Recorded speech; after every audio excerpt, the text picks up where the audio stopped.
Շարունակում ենք Կորինթացիների նամակի մեր ուսումնասիրությունը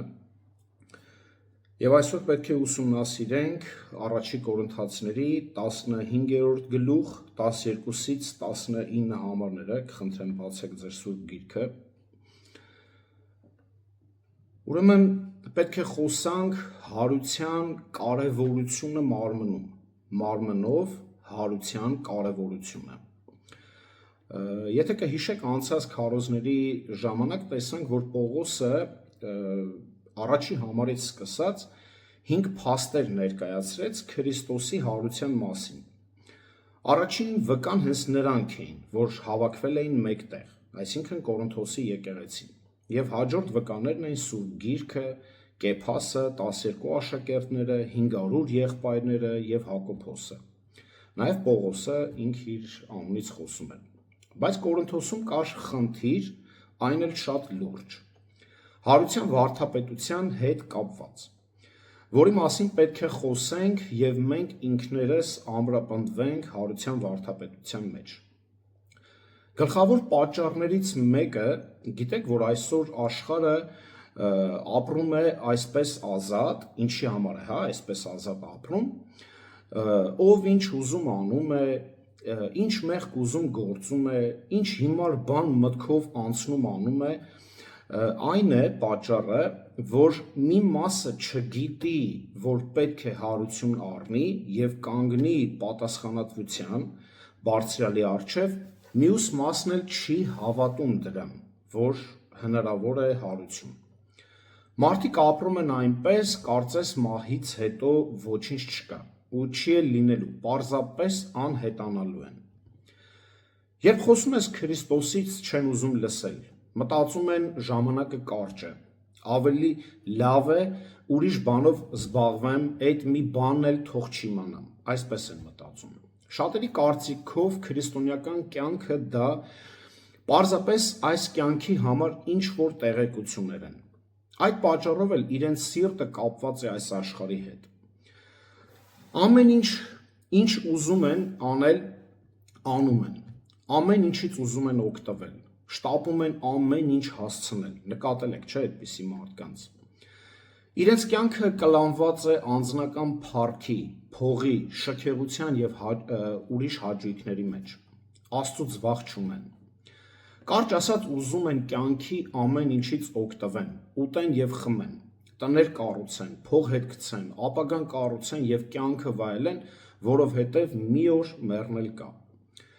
Իսկ Աստծո դատաստանի առաջ չեն կանգնելու։ Սա իրենց մտածելակերպն է։ Բայց ցավոք սրտի եկեղեցում գտնվող ժողովրդի մեջ էլ կան այսպես մտածող մարդիկ, որ հավիտենական կյանք չկա, այսինքն նա մարմնով հարություն չի առնելու։ Այսպիսի մարդիկ հաճախ կտեսնենք, ովքեր անգամ իրենց ակնկալությունը հենց այս աշխարհից է։ Այդ պատճառով էլ իրենք անընդհատ Տիրոջը կարծես ստիպեն, անընդհատ ակնկալեն Տիրոջից հրաշքներ, էսի արա Տեր մեր համար, էս մի բանն արա, այսինքն միայն այս կյանքից են կախված իրենց ցանկությունները։ Ուրեմն, եւ այս 2.5 տարիները ուսումնասիրելով առաջի Կորինթացիների նամակը գալիս եմ հենց եզրակացության, որ Կորինթացիների այդքան շատ մեղքերի պատճառը գտնվում էր հենց մեր այսօրվա թեմայի մեջ։ Հուսամ հիշում եք նրանց բազում մեղքերից շատերը, որ խոսացել ենք, շնություն, ագահություն, ճշմարիտ վարդապետությունը փոխելով կեղծի հետ, Պողոսին համարելով կեղծ ուսուցիչ, հեթանոսների կեղծ ուսմունքները բերելով եկեղեցի, հեթանոսների լեզուները վերագրելով Սուրբ Հոգուն եւ այլն բազում են մեղքերը, 15 գլուխ խոսացել ենք դրա մասին։ Այս ամենի պատճառն այն էր, որ չէին հավատում, որ հարություն պետք է առնեն։ Եկեք կարդանք մեր տեքստը։ Առաջի Կորինթացիների 15-րդ գլուխ 12-ից 19 համարները։ Իսկ եթե քարոզվում է, թե Քրիստոսը հարություն է առել, ապա ինչպես են ձեզանից ոմանք ասում, թե մեռելներից հարություն չկա։ Եթե մեռելների հարություն չկա, ուրեմն Քրիստոսը հարություն չի առել։ Եվ եթե Քրիստոսը հարություն չի առել, ուրեմն մեր քարոզչությունն այն է, եւ ձեր հավատը զոր։ Ու մենք էլ դառնում ենք Աստծո սուտ վկաները, քանի որ Աստծո մասին վկայություն տվեցինք, թե Քրիստոսին հարություն տվեց, որովհետև եթե մեռելները հարություն չեն առնում, ուրեմն Քրիստոսն էլ հարություն չի առել։ Եվ եթե Քրիստոսը հարություն չի առել, ապա զուր է ձեր հավատը եւ դուք ձեր մեղքերի մեջ եք։ Իսկ նրանք, ովքեր Քրիստոսով ննջեցին, կործանվեցին։ Եթե միայն այս կյանքի համար ենք հուսացել Քրիստոսին, ապա բոլոր մարդկանցից ավելի խղճալի ենք։ Ամեն։ Ինչպես Պողոսը հիշեցրեց մեզ 1-11 համարներում, Կորինթացիք արդեն հավատում էին հարություն առած Քրիստոսին, բայց չէին հավատում իրենց հարությանը։ Քանի որ Քրիստոսը հարություն առավ մեռելներից, հարությունը հնարավոր է։ Մյուս կողմից Քրիստոսը չէր կարող հարություն առնել, եթե մարդկանց հարությունը անհնար լիներ։ Ավելին ասեմ,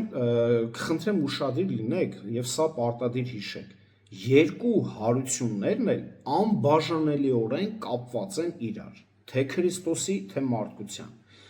Մեկը չէր կարող գոյություն ունենալ առանց մյուսի։ Եվ իմաստն էլ անգամ անտրամաբանական կլիներ, թե ինչու խաչվեց Տերը, հարություն առավ, երբ մենք պիտի հարություն չառնենք։ Նպատակը, իմաստը որն էր։ Ավելին, եթե հարություն չկա, ապա ավետարանը ոչ մի իմաստ չունի, ոչ էլ արժեք ունի։ Բայց տարօրինակ է թվում, որ կորինթացի հավատացյալներից ոմանք կարող էին ընդունել այս ճշմարտության մի մասը անտեսելով մյուսը։ Այս խնդրի պատճառը, ինչպես շատ ուրիշների, այն է, որ կորինթացիները դեռևս ազդեցության տակ էին հեթանոսական, փիլիսոփայական շարժումներից եւ կրոնական համոզմունքներից, որոնցից շատերը ծագել էին։ Պողոսի օրերում, ինչպես նաեւ մեր օրերում, փիլիսոփայական եւ հոգեվորական միտքը սխալ պատկերացումներ ուներ այն մասին, թե ինչ է պատահում մարդու հետ մահից հետո։ Որոշ կրոններ սովորեցնում էին հոգու քնի մասին, իբրև հոգին քնում է, միշտ քնում է, հավերժ քնում է, որի ընթացքում մարմինը մահանում եւ քայքայվում է, իսկ հոգին հանգստանում է։ Կա չէ, մեր հայերի մեջ էլ կա այսպիսի արտահայտություն, որ ով մահանում է, ասում են հոգին հանգստացավ։ Նյութապաշտները հավատում էին եւ շարունակում են հավատալ կյանքի լիակատար դադարբանը, բացարձակ ոչնչացման, այսինքն մարդը մահացավ, ոչնչացավ։ Նրանց կարծիքով մահից հետո մարդկային ոչինչ, թե ֆիզիկապես, թե հոգևոր ոչինչ հարություն չի առնում։ Մահը ամեն ինչի վերջն է։ Որոշ կրոններ սովորեցնում են վերամարմնավորման մասին, այսինքն մահից հետո հոգին անընդհատ անցնում է մեկ այլ մարմնում, օրինակ կենդանիների մեջ կամ կենդանուց մարդու մեջ, կամ այս մարդուց դուրս է գալիս հոգին եւ մտնում է նորածին ինչ-որ մանուկի մեջ։ Իմիջիայլոց այս գաղափարները մինչև հիմա տարբեր մարդկանցից կարող եք լսել, անգամ հենց մեր հայերից։ Այս տեսակետներին նայելով մարդկային անհատականությունը մահվան հետ ընդմիշտ անհետանում է, այսինքն գոյություն ուներ մարդուն, էլ ինքը գոյություն չունի։ Հիմա գոյություն ունի, չգիտենք, ինչ-որ մի կենդանի կամ ինչ-որ մի մարդուն, որը որ ծնվել է օրինակ Աֆրիկայում, այսպես են իրենք պատկերացնում։ Այսինքն նա այլ գոյություն չի ունենում ընդհանրապես, այլ գոյություն է ունենում մի նոր մարդ կամ մի նոր կենդանի։ Իսկ ուրիշների կարծիքով այն մարդիկ, ովքեր մեր շրջապատում են, դա մեր նախնիներն են, ուրիշ մարմին հագած եւ այն կենդանիները, որը տեսնում ենք կամ անգամ պահում ենք, լինի դա շունթ է կատու, դա մեր բարեկամներն են։ Կամ էլ այն կռիսները, օրինակ հումորով, հա, որ թակարդ ենք դնում եւ սատկացնում ենք, դա ինչ որ մեր բարեկամն է, չգիտեմ։ Անգամ այդ Հնդկաստանի կրոնների մեջ գիտեք, չէ՞, նրանք կան մի կրոն, որը որ կռիսներին է պաշտում եւ ասում է սա մեր բարեկամներ ու հարազատներն են։ Կար նաեւ մեկ այլ գաղափար։ Հունական փիլիսոփայության հիմնարար սկզբունքը էդի դուալիզմն էր, մի գաղափար, որը սովորաբար վերագրվում է Պլատոնին։ Դուալիզմը ասում է, ամեն ինչ, ինչը հոգևոր է համարվում, էապես բարի է, իսկ ամեն ինչ, ինչը ֆիզիկական է, բնույթով դա չար է։ Այս տեսակետը կրող յուրաքանչյուրի համար հարություն առած մարմնի գաղափարը անտանելի էր։ Դուալիստների համար հանդերձյալ կյանք մտնելու հենց պատճառը ողջ ֆիզիկականությունից ազատվելն էր։ Նրանք մարմինը դիտարկում էին որպես դագաղ կամ դիակ։ Այս հույները ամենաքիչն էին հետաքրքրված ֆիզիկական հարությունով։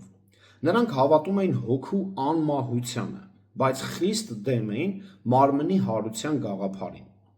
Եվ Պողոսը ստիպված էր անձամբ բախվել սրա հետ, երբ քարոզում էր Արիսպագոսում, երբ աթենացի փիլիսոփաներից ոմանք լսեցին մեռելների հարության մասին, ծաղրեցին ասելով. Կարդամ Գործք առաքելոց 17-րդ գլուխ 32 համարը։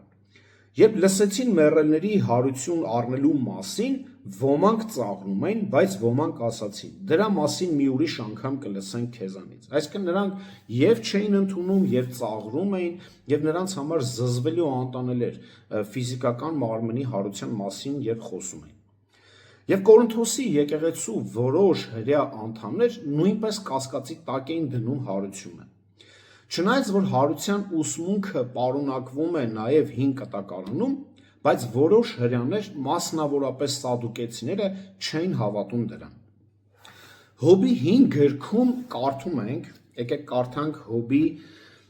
գրքից 19-րդ գլուխ 25-ից 26 համարները, այսպես է ասում. Քանի որ գիտեմ, իմ փրկագնողն ապրում է, ու վերջին օրը նա կանգնելու է երկրի վրա, ու թեկուզ մաշկս հետո որդեր կործանեն այս մարմինը, մաշկիցս հետո որդերը կործանեն այս մարմինը, դարձյալ իմ մարմնով տեսնելու եմ Աստծուն, դարձյալ իմ մարմնով, այսինքն Հոբը խոսում է, որ թեկուզ իմ մարմինը մտնի գերեզման, թեկուզ որդերը ուտեն իմ մարմինը, բայց իմ մարմնով ես տեսնելու եմ իմ Աստծուն։ Սաղմոս օրինակ 17-րդ գլուխ 15 համարում այսպես է ասում. Իսկ ես արդարությամբ տեսնելու եմ քո երեսը, երբ արթնանամ, քո նմանողությամբ եմ կշտանալու։ Պատկերացնում եք։ Եզեկելի 4 ոսկորների տեսիլքը, կհիշեք 37-րդ գլուխ 1-ից 4 համարներում, բացատրվում է ոչ միայն որպես Իսրայելի ժողովրդի վերականգնում, այլև որպես Աստծո ժողովրդի մարմնական հարություն։ Դանիելը հստակ խոսում է թե կորածների, թե փրկվածների հարության մասին։ Դանիել 12-րդ գլուխ 2-րդ համարը այսպես է ասում. Եվ երկրի հողում ննջեցողներից շատերը պիտի զարթնեն, ոմանք հավիտենական կյանքի համար, իսկ ոմանք հավիտենական նախատինքի ու հավիտենական անարգանքի համար։ Հարության մասին հին կտակարանի ուսմունքը սահմանափակ էր և թերի, սակայն նոր կտակարանը պարունակում է հարության մանրամասն բացատրություն։ Կորինթոսի ժամանակ ավետարանը դեռ չէր գրվել, ամբողջ ավետարանները դեռ չէին գրվել, սակայն Հիսուս Քրիստոսի կյանքը լավ հայտնի էր, և կորինթացիները գիտեին անկասկած, նրա ուսմունքների մասին լսել էին, իմացել էին Պետրոսից և այլ քրիստոնյաներից։ Ոչ մեկը ինչ էր ասում Տերը, չի կարող ինձ գալ, եթե հայրը, որ ինձ ուղարկեց, կներեք, նրան չձգի և ես պիտի հարուցանեմ նրան վերջին օրը, այսինքն հարություն տամ նրան վերջին օրը, հայտարարեց Հիսուսը որոշ հրեա քննադատներին։ Գալիլեայի ծովում Հովհաննես 6-րդ գլուխ 44 համարը։ Իսկ Մարթային ասաց. Ես եմ հարությունը և կյանքը, և Ղազարոսին հարություն տվեց, ով հավատում է ինձ, թեև մեռնի, պիտի ապրի։ Հովհաննես 11-րդ գլուխ 25 համար։ Այն փաստը, որ Քրիստոսը հարություն առավ մեռելներից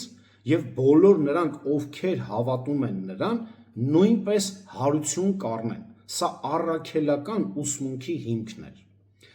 Կորինթացիներին ուղված այս նամակը գրելուց մի քանի տարի անց Պողոսը գրեց Թեսաղոնիկեցիներին. Տերն ինքը կիջնի երկնքից ազդարարելով ձայնով, հրեշտակների ձայնով, փողով եւ Աստծո շեփորով եւ Քրիստոսով մեռածները նախ հարություն կառնեն։ Առաջի Թեսաղոնիկեցիների 4:16 համար։ Առանց որևէ կասկածի Պողոսը կորինթացիներին սովորեցրեց այս նույն ճշմարտությունը եւ նրանց ուղված իր հաջորդ նամակում նա ասում է. նա ով հարություն տվեց Տեր Հիսուսին, մեզ էլ Քրիստոսով հարություն կտա եւ ձեզ հետ կներկայացնի իր առջև։ Երկրորդ Կորինթացիների 4:14 համար։ Սակայն չնայած այս հանգամանքին, որ հավատացյալների հարության ուսմունքը առկա է հին կտակարանում, որ առաքյալները քարոզել են այն եւ որ Քրիստոսը սովորեցրել է այն իր երկնային ծառայության ընթացքում, շատ կորինթացի հավատացյալներ լուրջ կասկածներ ունեին դրա վերաբերյալ։ Հենց այս կասկածներն են, որ Պողոսը հերքում է հենց 15-րդ գլխում։ Առաջին փաստարկը պարզ է եւ տրամաբանական։ 12-րդ համարը. Եթե Քրիստոսի մասին քարոզվում է, որ նա հարություն է առել մեռելներից, ինչպես են ձեզանից ոմանք ասում, որ մեռելների հարություն չկա։ Հիշեցնեմ, որ նրանք հավատում էին, այո, Քրիստոսը հարություն է առել։ Այսօր էլ, եթե դուք հարցնեք ձեր բարեկամներին, ընկերներին, հավատում ես, որ Քրիստոսը հարություն է առել, կասի հավատում եմ, նայեք, բայց ինչ է ստացվում։ Պարզապես ինչ-որ ինֆորմացիա լսել են, դրան հավատում են, բայց երբ որ խոսում ես, հավատում ես, որ քո մահացած պապին մի օր կանգնելու է կենդանի, այ դրան արդեն չեն հավատում։ Կորինթացիները իսկապես հավատում էին Քրիստոսի հարությանը, բայց ինչպես կարող էին նրանք շղթել հարության ճշմարտությունը։ Արդյոք դա տրամաբանական է։ Եթե Քրիստոսը հարություն է առել, ուրեմն պարզ է, որ հարությունը հնարավոր է։ 13-ից 19 համարներում տեսեք առաքյալը ցույց է տալիս, որ հարությունը ոչ միայն հնարավոր է, այլև անհրաժեշտ է հավատքի համար։ Մեր ուրեմն տեքստի գլխավոր միտքը հետևյալն է. Եթե չենք հավատում հարությանը, ապա այս կյանքում Քրիստոսին հավատալը խղճալի վիճակ է։ Եթե չենք հավատում հարությանը, ապա այս կյանքում ուղղակի այս կյանքի համար Քրիստոսին հավատալը դա պարզապես մի խղճալի վիճակ է։ Եվ նա տրամաբանորեն ցույց է տալիս այն աղետալի եւ խղճալի հետևանքները, որոնք կհետևեին հարության բացակայության դեպքում։ Այդ հետևանքներից 4-ը աստվածաբանական են, իսկ 3-ը անձնական։ Պողոսը ցույց է տալիս, որ մեռելների հարության շղթումը հանգեցնում է 7 կործանարար շղթայի։ Եթե հարություն չկա, առաջինը Քրիստոսը հարություն չեր առնի։ Ավետարանի քարոզչությունը կլիներ անօգուտ։ Երրորդ, Քրիստոսի հանդեպ հավատը կլիներ անարժեք։ Չորրորդ, հարության բոլոր վկաներն ու քարոզիչները կլինեն ստախոսներ։ Հինգերորդ, մարդիկ դեռ կմնային իրենց մեղքերի մեջ։ Վեցերորդ, բոլոր նրանք, ովքեր նախկինում հավատացել էին Քրիստոսին, ընդմիշտ կկորչեն։ 7-րդ, քրիստոնյաները կլինեն աշխարհի ամենադժբախտ մարդիկ։ Սա է Պողոսի տրամաբանական շղթան նրանց համար, ովքեր չեն հավատում հարությանը։ Հենց այս 7 տրամաբանական այս շղթաների մասին էլ մենք կխոսանք հարության բացակայության դեպքում։ Տեքստը հենց այսպես էլ վերնագրել եմ, որ հարության բացակայության 7 հետևանքները։ Եթե հարություն չլիներ, ուրեմն հիմա մենք պետք է ուսումնասիրենք աստվածաբանական հետևանքները 13-ից 15 համարներում։ Եթե հարություն չլիներ, առաջինը Քրիստոսը հարություն չեր առնի։ Նայեք 12-րդ համարին։ Իսկ եթե քարոզում է, թե Քրիստոսը հարություն է առել, ապա ինչպես են ձեզանից ոմանք ասում, թե մեռելների հարություն չկա, եւ շարունակում է. Եթե մեռելների հարություն չկա, ուրեմն Քրիստոսը հարություն չի առել։ 13-րդ համարը։ Եթե հարություն չլիներ, առաջին եւ ամենաակնհայտ հետևանքը կլիներ այն, որ Քրիստոսը հարություն չի առել։ Յուրաքանչյուրի համար հեշտ է եզրակացնել, պնդում է Պողոսը, որ եթե մեռելները հարություն չեն առնում, ապա Քրիստոսը հարություն չի առել։ Կորինթացիների մտածելակերպը հետևյալն էր.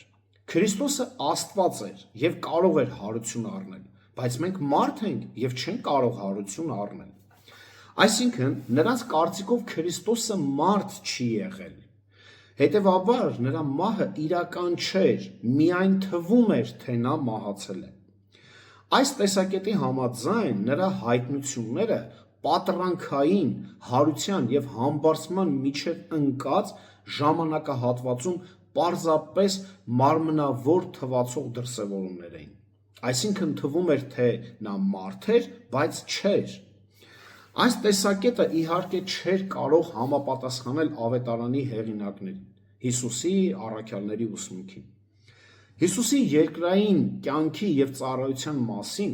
ավետարանական պատմությունները փաստում են մի անձի մասին, որը տիրապետում էր բոլոր մարդկային հատկանիշներին։ Հիսուսը մարդկային մայր ուներ։ Նա կերավ, խմեց, հուզվեց, զարմացավ, քնեց, հոգնեց, խաչվել էր, լացել էր, վիրավորվել էր, արյունահոսել էր եւ մահացել էր։ Սա հենց փաստում է, որ նա եղել է կատարյալ մարդ։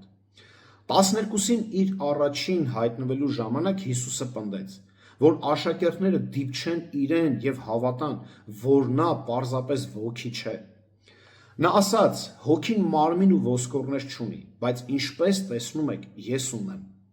Ապա Հիսուսը խնդրեց ուտելիք եւ վերցրեց ու կերավ նրանց առաջ։ Ղուկաս 24-րդ գլուխ 39-ից 43 համարներում ենք տեսնում։ Սա հարությունից հետո էր։ Հոգի գալստի օրը Պետրոսը հայտարարեց, որ նազովրեցի Հիսուսը Աստծո կողմից հաստատված մարդ էր եւ որ նրան Աստծո որոշված խորհրդի եւ նախախնամության համաձայն մատնված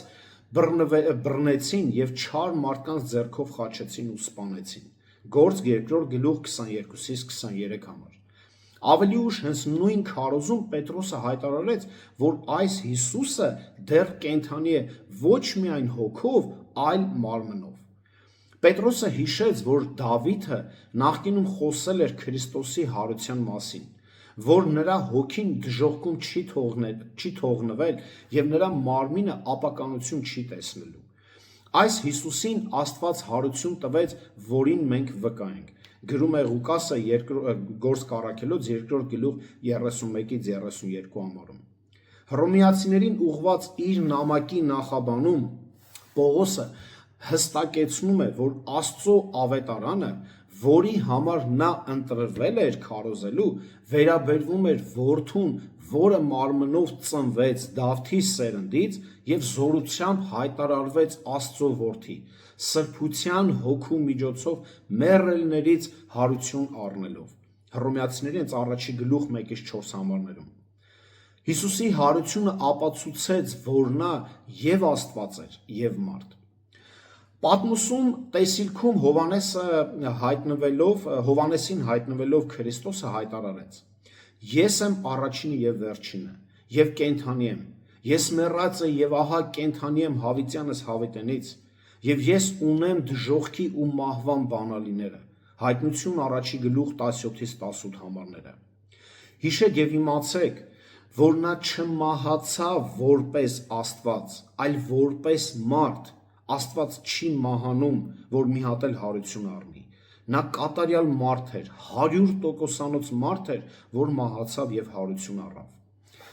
Հովանեսը իր երկրորդ նամակում ընդգծում է այն համոզմունքի կարևորագույն մասը, որ Հիսուսը ծնվել, ապրել, մահացել եւ հարություն է առել որպես մարդ։ Քանզի շատ ասեց մոլորեցուցիչներ են մտել աշխարհ, որոնք չեն խոստովանում, որ Հիսուսը մարմնով է եկել։ Այդպիսի մարդը մոլորեցուցիչ է եւ հակաքրիստոսը։ Երկրորդ Հովանու երկրորդ թուղթը 7-րդ համարը։ Այսինքն, եթե մարդը, ով չի հավատում եւ չի ընդունում, որ Քրիստոսը մարմնով եկած է, ասում է, այսինքն մարդ է, նա ասում է հակաքրիստոսն է։ Կորինթացիները չպետք է ընդունեին հեթանոսական այս տեսակետը, որ Քրիստոսը թվում էր, թե միայն մարդ է։ Նա իսկապես մարդ էր, նա ֆիզիկապես ապրեց, մահացավ և կյանքի կոչվեց, հետևաբար, եթե ֆիզիկական հարությունն ինքնին անհնար է, ապա Քրիստոսը հարություն չի առել։ Երկրորդ, ավետարանը քարոզելը իմաստ չէր ունենա։ Ավետարանը քարոզելը իմաստ չէր ունենա, եթե չկա հարություն։ 14 համարին նայեք։ Եվ եթե Քրիստոսը հարություն չի առել, ուրեմն մեր քարոզչությունն այն է և ձեր հավատը զուր։ Երկրորդ հետևանքն այն է, որ առանց հարության ավետարանը քարոզելը կլիներ անօգուտ, այսինքն լիովին անիմաստ։ Ինչպես Պողոսն ասաց, ավետարանի էությունը Քրիստոսի մահն ու հարությունն է մեզ համար, որովհետև ես ձեզ նախապես Պողոսը գրում է 15-րդ գլուխ 1-ից մինչև 4 համարների մեջ, որովհետև ես ձեզ նախ եւ առաջ ասում եմ փոխանցեցի այն, ինչ ես ընդունեցի, որ Քրիստոսը մեռավ մեր մեղքերի համար ըստ գրքերի եւ հարություն առավ երրորդ օրը ըստ գրքերի։ Առանց հարության Հիսուսը չէր կարող հաղթել մեղքին, մահվանը կամ դժոխքին, եւ այս երեք մեծ թշնամիները հավիտյան կհաղթեին մարդուն։ Առանց հարության բարի լուրը, որը քարոզում ենք, կլիներ վատ լուր, քարոզելու արժանի ոչինչ չէր լինի։ Առանց հարության ավետարանը դատարկ խոսակցություն է անիմաստ անհեթեթությունների մասին։ Եթե մեր Տերը չհաղթահարեց մեղքն ու մահը, այսպիսով բացելով մարդկանց ճանապարհը, հետևելու իրեն այս հաղթանակում, ապա քարոզելու արժանի ավետարան չկա։ Երրորդ, Քրիստոսի հանդեպ հավատը որևէ արժեք չէր ունենա, եթե չլիներ հարությունը։ Նորից 14 համարում։ Հարության բացակայությունը կդարձներ Քրիստոսի քարոզչությունը անիմաստ, իսկ նրա հանդեպ հավատը անօգուտ։ Նման ավետարանի հանդեպ հավատը կլիներ անօգուտ։ Հուներեն սա անօգուտ բառը կենոս բառն է, որը մեզ փոխանցում է հետևյալ միտքը. դատարկ կլիներ, անպտուղ, անարդյունավետ եւ աննպատակ։ Այսինքն, եթե դուք մեռելների հարություն չկա, ինչի համար եք քարոզում։ Իմաստը, աննպատակ ինչ որ խոսակցություն էր։ Մեռած փրկիչը չէր կարող նոր կյանք տալ, կյանքեր փրկել եւ հավիտենական կյանք տալ։ Եթե մեռելները հարություն չեն առնում, ապա Քրիստոսը հարություն չի առել, ուստի մենք էլ հարություն չենք առնի։ Այդ դեպքում մենք միայն կարող ենք Սաղմոս 2-ի հետ ասել. հիրավի զուր տեղը մաքրեցի իմ սիրտը։ Անիմաստ տեղը, այսինքն մենք մեր մեղքերից մաքրում ենք։ Անիմաստ տեղը պայքարում ենք մեղքի դեմ։ Սաղմոս 73-13-ը։ Կամ Եսայի ծառայի հետ մենք կարող ենք ասել. իզուր ջանք թափեցի ոչինչի համար։ Եսայի 49-4-ը։ Այսինքն մեր այս պայքարները մեղքի դեմ, ավետարանը քարոզելու, հալածվելու, որոշ խնդիրների մեջ անընդհատ ընկնելով, մենք պարզապես զուր տեղը աշխատեցինք։ Եթե հարություն չլիներ, Եբրայեցիներին ուղված նամակի 11-րդ գլխի հավատի հերոսների պատկերասրահը կլիներ հիմարների պատկերասրահ։ Աբելը, Ենոքը, Նոյը, Աբրահամը, Սառան, Մովսեսը, Ռախաբը, Դավիթը եւ բոլոր մարգարեներն ու մնացած բոլոր հավատարիմները կմնային ապարդյուն, անիմաստ հավատարիմներ կկոչվեին նրանք։ Եթե հարություն չկա, Պողոս, ինչու ես այդ տառապանքների մեջով անցնում։ Ինչ տառապանքների մեջով էր անցնում Պողոս առաքյալը։ Հիշում ենք, հա, 2-րդ Կորինթացիների 11-րդ գլուխ 23 համարից կարդամ։ Աշխատանքներով, ավելի ծեծերով, չափից ավելի բանտարկություններով, հաճախակի մահվան վտանգների մեջ շատ անգամ, հրեաների կողմից 5 անգամ 41 պակաս ծեծվեցի, 3 անգամ ձաղկվեցի, 1 անգամ քարկոծվեցի, 3 անգամ նավաբեկության ենթարկվեցի, 1 ցերեկ ու գիշեր ծովի անդունդի մեջ մնացի, շատ անգամներ ճամփորդությունների մեջ, գետերից վտանգներ, ավազաններից վտանգներ, ազգակիցներիցս վտանգներ, հեթանոսներից վտանգներ, քաղաքի մեջ վտանգներ, անապատի մեջ վտանգներ, ծովի վրա վտանգներ, սուտ եղբայրներից վտանգներ, ցավի ու տառապանքի մեջ, հաճախ արթուն հսկումների մեջ, սովի ու ծարավի մեջ, շատ անգամ ծովի մեջ, հաճախակի ցրտի եւ մերկության մեջ։ Եվ 31 համարում ավելացնում է ասելով. Աստված մեր Տեր Հիսուս Քրիստոսի հայրը վկա է, որ սուտ չեմ խոսում։ Եվ այս ամենը միայն արվեց ավետարանը քարոզելու համար, որ եղբայրներ, ժողովուրդ, հարություն կա, մենք պարզապես ինչ որ, չգիտեմ, բույս չենք այս աշխարհի վրա, որ չորացանք ու անցավ։ Մենք Աստծո պատկերն ենք կրում, հետևաբար մենք պետք է հարություն առնենք եւ կանգնենք Աստծո դատաստանի առաջ։ Եվ այս նույն ճանապարհով անցել են բոլոր առաքյալները, Պողոսի այս ճանապարհներով, նաև իրենց աշակերտները։ Սարսափելի կտանքներ են ենթարկվել նաև 3-4 դարի հավատացյալները, որոնց վերջում սպանում էին դաժանորեն, նույնը եղավ նաև առաքյալների հետ։ Եթե հարություն չկա, իմաստ այս ամենի որն էր։ 4. Եթե հարություն չկա, հարության բոլոր վկաներն ու քարոզիչները դառնում են ստախոսներ, 15 համարին նայեք։ Եթե հարություն չկա, մենք կդառնանք Աստծո կեղծ վկաները, որ նա հարություն տվեց Քրիստոսին, որին իբրև թե չէր տվել։ Եթե մեռելների հարություն չկա, ապա բոլորը, ովքեր պնդում էին, որ իրենց աչքերով տեսել են հարություն առած Քրիստոսին, եւ բոլորը, ովքեր քարոզում էին հարություն առած Քրիստոսի մասին, կլինեն ստախոս, ներառյալ Պողոսը այս նամակի հեղինակը եւ մնացած բոլոր առաքյալները, նաեւ մենք։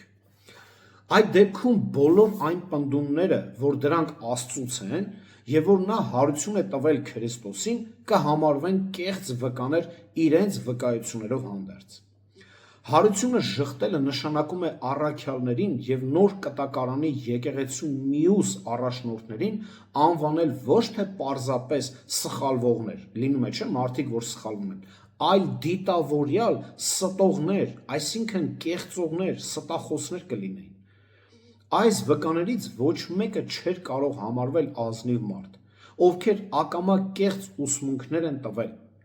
Եթե Քրիստոսը հարություն չառներ, այս վկաները ոչ միայն Աստծո կողմից չէին ուղարկվի նրանց ուղերձով,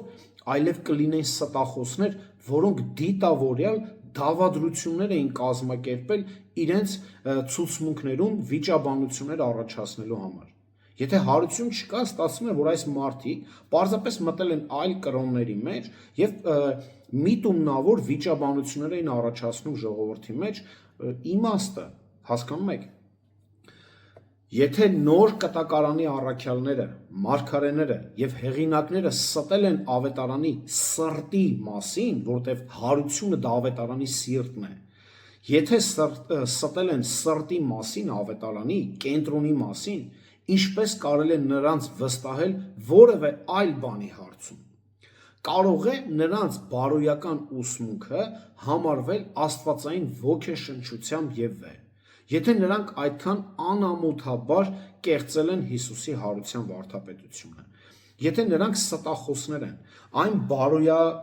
բարոյական առումներով, երբ որ մենք տեսնում ենք առաքյալները տարբեր ուսմունքներ են մեզ տալիս, մի սպանեք, մի գողացեք, այսպես մի արեք, իրենց ասածը կդիտարկվեր որպես ճշմարտություն, բայց անգամ իրենց մաքուր, անկեղծ, սուրբ ուսմունքներից էլ երևում է, որ նրանք ստախոսներ չեն, այլ ճշմարտախոսներ են։ Ընդհակառակը նոր կտակարանի բոլոր ճշմարտությունները հիմնված են հենց հարության վրա։ Առանց այս հիմքի դրանք փլուզվում են, առանց հարության հիմքի բոլոր ուսմունքները անպետք գաղափարներ են։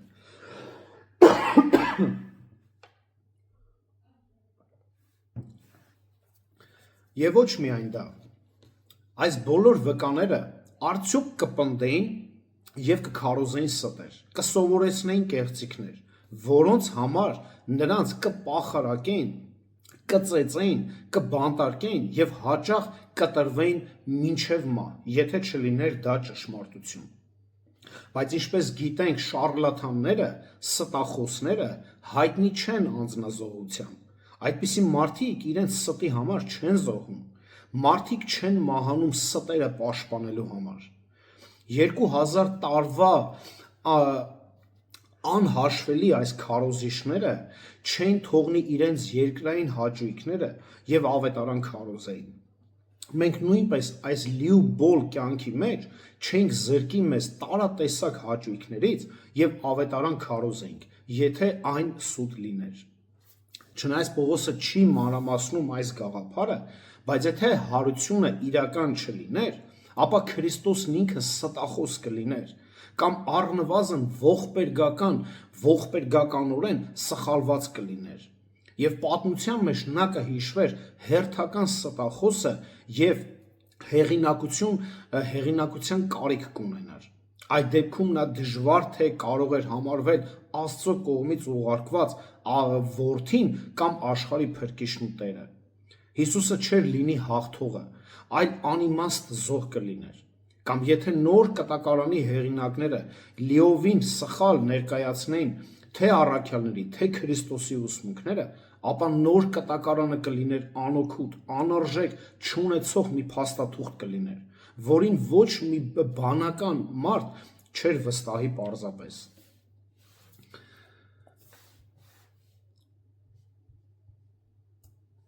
Հինգերորդ, եթե հարություն չլիներ, անձնական հետևանքները, մենք խոսենք 4 աստվածաբանական հետևանքների մասին, հիմա 16-ից 19 համարներում արդեն անձնական հետևանքների մասին։ Այնուհետև Պողոսը անցնում է այն բանին, ինչը կարելի է անվանել հարության բացակայության հետևանքով առաջացող 3 անձնական հետևանքները։ Նախորդ 4-ի նման այս հետևանքներն ունեն մեծ աստվածաբանական նշանակություն, բայց դրանք նաև ուղղակիորեն ցույց են տալիս, թե ինչպես դա կազդի բոլորի եւ մասնավորապես հավատացյալների վրա։ Հինգերորդ, եթե հարություն չլինի, մարդիկ դեռ կմնային իրենց մեղքերի մեջ։ 17 համարն է ցույց տալի։ 16 համարում 16 համարում Պողոսը կրկնում է իր փաստարկը։ Եթե մեռելները հարություն չեն առնում, ապա Քրիստոսն էլ հարություն չի առել։ Մեռած Քրիստոսը կլիներ հետագա դժբախտությունների հիմնական կործանարար հետևանքն ու պատճառը։ Այսինքն Քրիստոսն է եղել պատճառը այդ բոլոր մարդկանց մահվան, բայց անիմաստ։ Հաջորդ հետևանքը, որի մասին խոսում է Պողոսը, շատ լուրջ է եւ անձնական բնույթի։ Եթե Քրիստոսը հարություն չի առել, ապա ձեր հավատը ունայն է, դուք դեռ ձեր մեղքերի մեջ եք։ 17 համարը։ Կրկնելով այն խոսքերը, որ այս դեպքում քրիստոնյաների հավատը կլիներ ապարդյուն, 14 համարում արդեն կրկնել է։ Առաքյալը մատնանշում է մեկ այլ բավականին ակնհայտ արդյունք։ Եթե հարություն չլիներ, հավատացյալները հոգևորապես ոչ մի կերպ ավելի լավը չէին լինի, քան անհավատները։ Քրիստոնյաները դեռ կմնային իրենց մեղքերի մեջ, ինչպես մեղավոր անհավատ հեթանոսները։ Մենք բոլորս նույն վիճակում կլինենք, ինչ անհավատները, որոնց Հիսուս ասաց. դուք կմեռնեք ձեր մեղքերի մեջ։ Հովհաննես 8:21 համարում։ Եթե Քրիստոսը մեռելներից հարություն չի առել, ապա մեղքը հաղթանակ է տարել Քրիստոսի նկատմամբ եւ շարունակում է հաղթանակ տանել բոլոր մարդկանց նկատմամբ։ Եթե Քրիստոսը մնացել է մեռած, ապա մենք նույնպես կմնանք մեռած եւ անեծքի տակ, երբ մահանանք։ Մեղքի վարձն է մահը, Հռոմեացիս 6:23 համար։ Սա նշանակում է, որ հավերժական տանջանքը միակ հեռանկարն է թե հավատացյալների, թե անհավատների համար։ Բայց ոչ, մենք հավատում ենք Քրիստոսին, որովհետև ուզում ենք, որ մեր մեղքերը ներվեն, քանի որ մեղքից է մեզ փրկություն պետք, մեղքից է փրկություն պետք։ Քրիստոսը մեռավ մեր մեղքերի համար եւ թաղվեց եւ երրորդ օրը հարություն առավ, ասում է նորից 3-4 համարներում։ Եթե Քրիստոսը հարություն չառներ, նրա մահը ապարդյուն կլիներ, մեր հավատքը նրա հանդեպ ապարդյուն կլիներ եւ մեր մեղքերը կվերագրվեին մեզ եւ ոչ մի ներում չէր լինի։ կխնդրեմ ուշադիր, հա, մենք հոգևորապես մեռած եւ մեղավոր կմնայինք հավիտյան։ Եթե Քրիստոսը հարություն չառներ, մենք ոչ մեղքերի թողություն կստանայինք, ոչ փրկություն, ոչ հաշտություն, ոչ հոգևոր կյանք, ոչ ներկայում, ոչ էլ հավերժության մեջ։ Բայց Աստված հարություն տվեց մեռելներից մեր Տիրոջը Հիսուս Քրիստոսին, որը մատնվեց մեր հանցանքների ու հարություն առավ մեզ արդարացնելու համար։ Հռոմեացիների 4:24-25 համարը։ Ինչի համար Տեր դու մահացար նրանց մեղքերի համար։ Ինչի համար։ Եթե միայն այս կյանքով էր, այս կյանքում պիտի ավարտվի ամեն ինչ։ Ինչի համար դու մահացար մարդկության մեղքերի համար։ Ոչ, կա փրկություն, կա հավիտենական կյանք, կա հարություն։ Ինչ է ասում, քանի որ Քրիստոսը իսկապես կենդանի է, մենք նույնպես կենդանի կլինենք Հովհաննես 14:9 համարում, այսպես է ներկայացնում։ Մեր հայրերի Աստվածը հարություն տվեց Հիսուսին, որին դուք սպանեցիք նրան փայտից կախելով։ Աստված նրան իր աջ ձեռքով բարձրացրեց, որպես իշխան եւ փրկիչ Իսրայելի ապաշխարության եւ մեղքերի թողություն տալու համար։ Գործք Առաքելոց 5-րդ գլխում է ասում. Եթե չկա հարություն, ինչի Քրիստոս դու մահացար իրանց մեղքերի համար, ի՞նչն ես ներում, ումից ես ներում, ինչից ես ուզում ազատես, մահից, Աստծո բարկությունից, դժոխքի տանջանքներից։ 6. Բոլոր նրանք, ովքեր նախկինում հավատացել էին Քրիստոսին, կործանվեցին։ Սա արդեն անձնական հետևանքներն են։ Ցանկացած սուրբ, թե հին, թե նոր կտակարանի, որոնք մահացել են Քրիստոսով, կործանվել են ըստ այս գաղափարի, եթե չկա հարություն։ Եվ իհարկե նույն ճակատագիրն է սպասվում նաև նրանց, ովքեր հիմա են հավատում կամ դեռ կհավատան։ Այսինքն մենք հիմա հավատում ենք մի բանի, որը որ չի լինելու, ու դրա համար մենք մեզ հիմա քարոզելով մենք մեզ կործանում ենք։ Տրամաբանական է, ոչ։ Պողոսն ինքը այս նամակը գրողը, մյուս առաքյալները, Օգոստինոսը, Կալվինը, Լյութերը, Ուեսլին, Սպերջոնը, Ցվինգել, Յան Հուս, Ջոն Մակարտուր, Արսի Սպրաուլ եւ այլ շատ-շատը եւ բոլոր ժամանակների մյուս բոլոր հավատացյալները հավերժության մեջ կանցնեին առանց Աստծո եւ առանց հույսի։ Եթե չկար, ինչի է քարոզում մեկը մեկու սովորացնելով, փոխանցելով, գիշեր-ցերեկ չքննելով, ինչը այդքան հիմար են եղել։ Նրանց հավատքը կլիներ ապարդյուն, նրանց մեղքերը չէին ներվի եւ նրանց ճակատագիրը կլիներ հավերժական տանջանք, եթե Քրիստոսը հարություն չէր առել։ 7. Քրիստոնյաները կլինեին աշխարհի ամենադժբախտ մարդիկ, 19 համարում։ Եթե միայն այս կյանքի համար ենք հուսացել Քրիստոսին, ապա բոլոր մարդկանցից ավելի խղճալի ենք։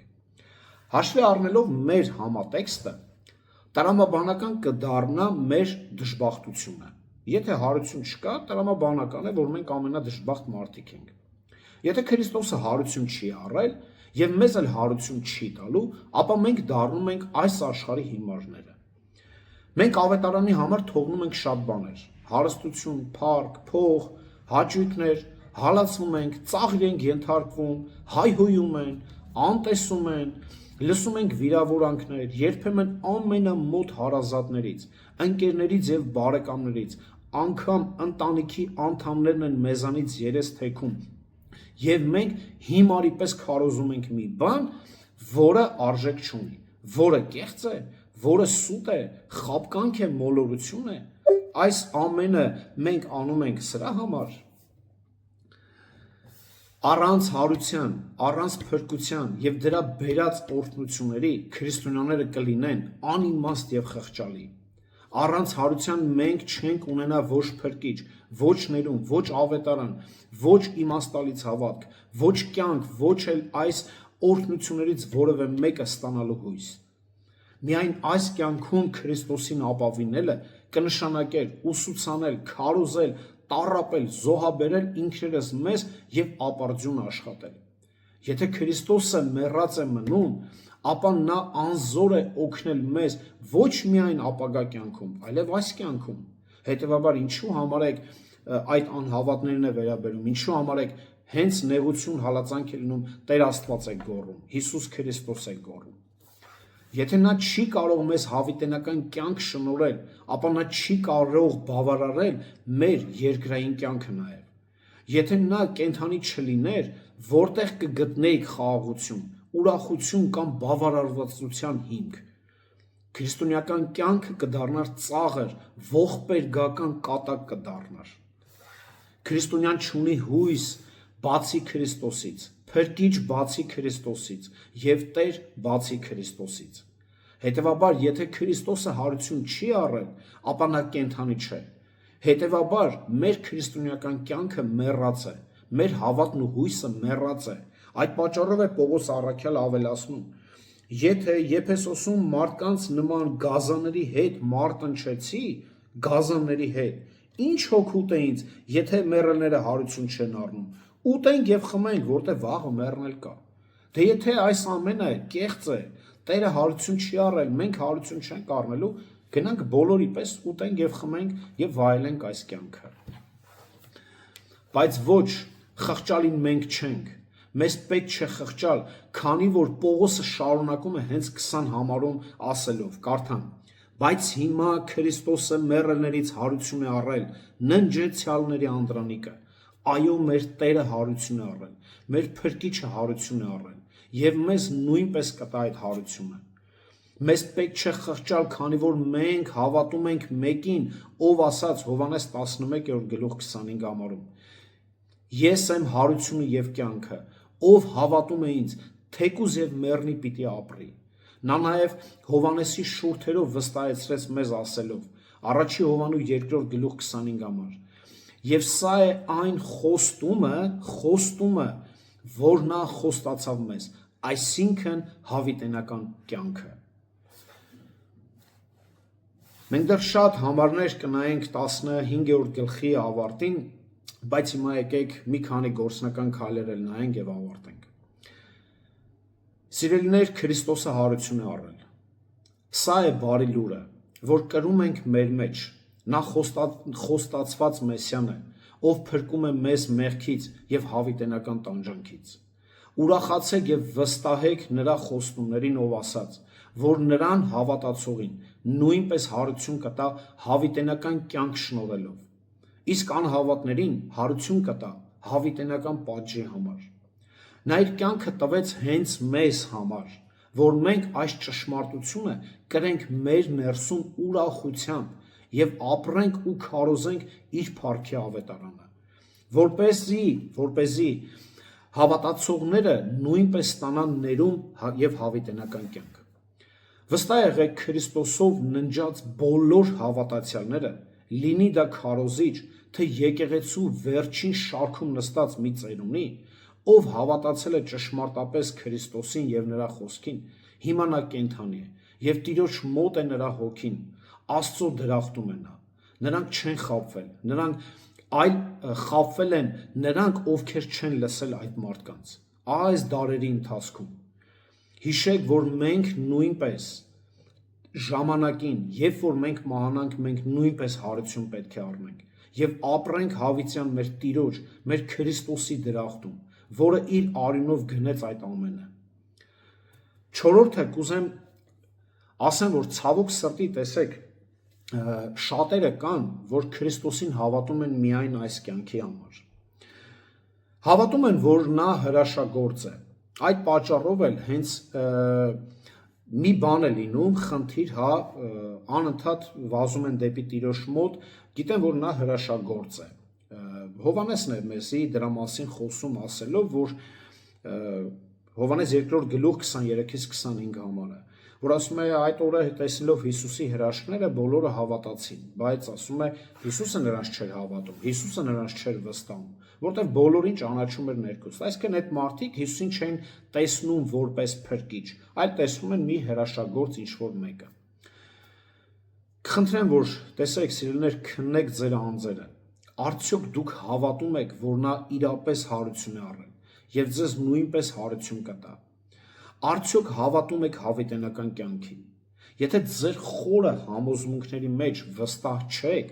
ապա շատ կարդացեք Սուրբ Գիրքը, շատ քարոզներ լսեք, Շատ աղոթեք, որ Տերը բացի ձեր միտքը եւ առաջնորդի ձեզ հասկացողության մեջ իր Սուրբ Հոգով։ Եվ կուզեմ ավելացնեմ, որ Քրիստոսը հարություն է առել։ Ավետարանի քարոզչությունը օգտակար է, Քրիստոսի հանդեպ հավատը արժեքավոր է, հարության բոլոր վկաներն ու քարոզիչները ստախոսներ չեն, այլ ճշմարտախոսներ են։ Հարության հավատացողները իրենց մեղքերի մեջ չեն, Քրիստոսով ննջածները կենդանի են։ Մենք հավիտենական կյանքի համար ենք հուսացել Քրիստոսին եւ ամենաերջանիկներն ենք, այլ ոչ թե խղճացողները։ Քարոզեք ու քարոզեք, տարածեք Քրիստոսի ավետարանը։ Թող փառավորվի մեր Տերը եւ իր խոսքը, եկեք աղոթքով ավարտենք, ժողովուրդ ջան։